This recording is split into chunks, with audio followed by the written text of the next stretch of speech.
Chào các bạn đã quay trở lại với kênh Nhà Lãnh Tuấn Hùng của mình. Thì hôm nay là cái video clip đầu xuân. Đây thì mình xin chia sẻ với các bạn là cái an toàn trong nghề điện lạnh nói chung và cái cuộc sống nói riêng. Đấy thì trên tay mình đây là cái hệ thống hàn của tủ lạnh cũng như là điều hòa các bạn nhé. Đây là hai cái bình là hỗn hợp để hàn.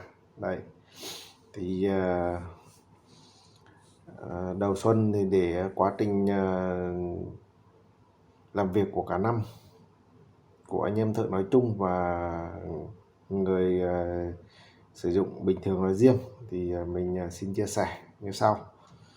Đây là cái bình, hai bình, đây là bình to này là cái bình ga.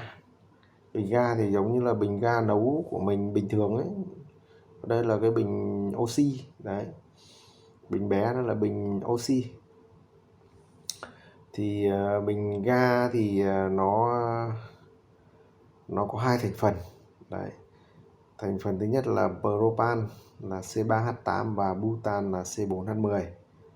Đấy, cái khí ga thì là khí hóa lỏng, là hỗn hợp khí hydrocarbon. Mình cũng khí ga ở cái trạng thái nguyên chất thì nó không có màu, không có mùi, không độc, nhưng mà trong quá trình sản xuất thì nhà sản xuất người ta pha tạp chất để là người sử dụng nhận biết là khí ga đang bị rò cũng như là đang bị hở. Đấy thì để ngăn cách cái bình ga, đây là cái tay hàn của mình. Tay hàn của mình thì cũng như các cái tay hàn khác thôi, thì mình có lắp hai cái van một chiều. Đấy, mục đích của hai van một chiều này là không cho khí ga sang oxy và cũng như là oxy sang ga. Đấy thì nó theo như mình nghĩ thì nó là rất quan trọng, thì mình khuyến cáo là anh em thợ nên phải có một cái bộ này, nên đầu tư vào. Nó cũng không đắt tiền đâu. Đây là cái đường ga. Đấy, đường màu đỏ là đường ga và đường màu xanh là đường oxy. Đấy. Thì quá trình là mình giả sử như là nó đang bị tắc cái đầu đấy, tắc cái đầu hàn, mà các bạn khi mở cái bình ga ra ấy, thì các bạn mở khóa ra, thì khi mà bị tắc thì ga nó cũng không sang oxy, mà oxy cũng không sang được ga, và nó nằm ngay cái khóa. Đây, đây là cái đầu. Đấy thì nó rất là an toàn, chống cháy nổ này, chống bỏng này, chống tất cả. Thì mình khuyên các bạn nên có một bộ như này. Đấy, các bạn mua trên Shopee ấy, là nó có, người ta có bán cho mình, miễn là cái đầu ren của nó phải đúng. Đấy, để là sử dụng nó đảm bảo quá trình hàn xì. Đấy, mình hai bình này mình làm một cái tấm gỗ. Theo như mình ấy thì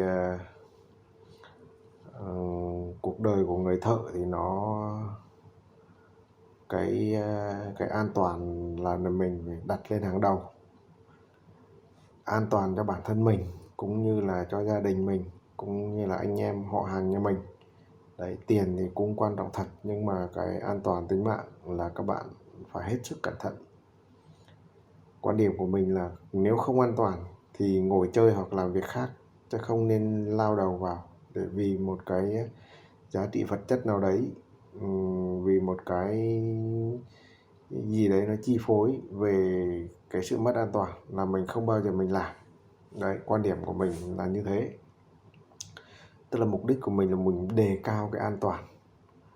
Đấy, đây là cái bình khí, mình phải an toàn, chứ còn điện nó còn nguy hiểm hơn nữa. Đấy. Thì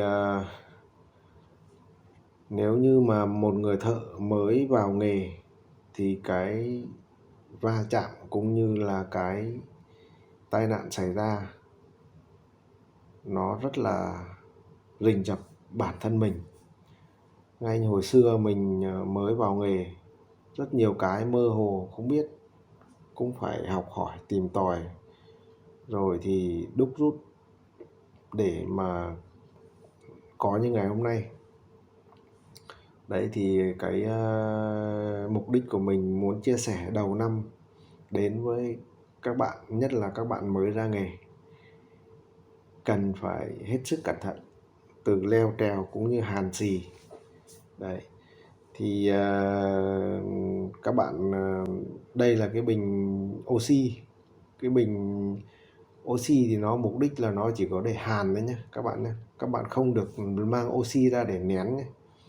Nén oxy như các bạn đưa nén tủ lạnh là nổ lốc ngay, và đưa nén điều hòa sẽ là nổ ngay, vì cái oxy nó phản ứng với cái dầu lạnh các bạn, rất là nguy hiểm, mà cũng rất là nhiều trường hợp xảy ra dùng cái bình oxy.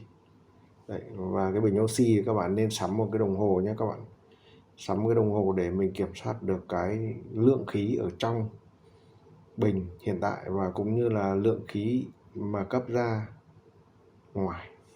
Đấy, riêng cái bình oxy. Và các bạn phải chọn được cái bình oxy là đang còn mới các bạn nhé. Các bình cũ và gì các bạn không nên dùng, nó mất an toàn lắm, mà cái tai nạn thì lúc nào nó cũng rình rập mình, chứ không phải là nó báo trước cho mình.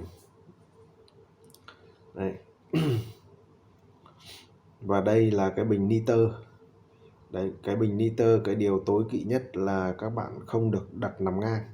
Khi cái đít này nó sẽ tiếp xúc với là cái nền bê tông cũng như là nền đất, nền gạch đá thì nó sẽ sinh ra mòn. Mà khi mòn thì như các bạn biết đấy, trong bình nó có áp suất, có khí. Mà khi mà nó mòn rồi thì cái chỗ nào mỏng nhất thì nó sẽ phá. Mà khi phá mà tư thế nó nằm ngang thì cái miệng nó bay vào thì chết người luôn nhé các bạn. Mình nhớ không nhầm hôm vừa rồi cái vụ nổ bình khí ấy, nổ một bạn thợ mà cái đít này nó bay vào đầu chết tươi. Đấy, không biết là ở Thái Bình hay là Nam Định, mình quên mất rồi. Và cái bình nitơ thì kích thước hình dạng thì nó cũng giống như bình oxy, nhưng mà nhà sản xuất người ta sẽ có ký hiệu N2, nghĩa là nitơ. Đấy. Và mình tác dụng để đứng bình ấy là khi lỡ may nó có nổ đít thì cái bình nó sẽ có trạng thái là bay ngược đi lên, thì nó rất là an toàn cho người thợ cũng như là người xung quanh. Đấy.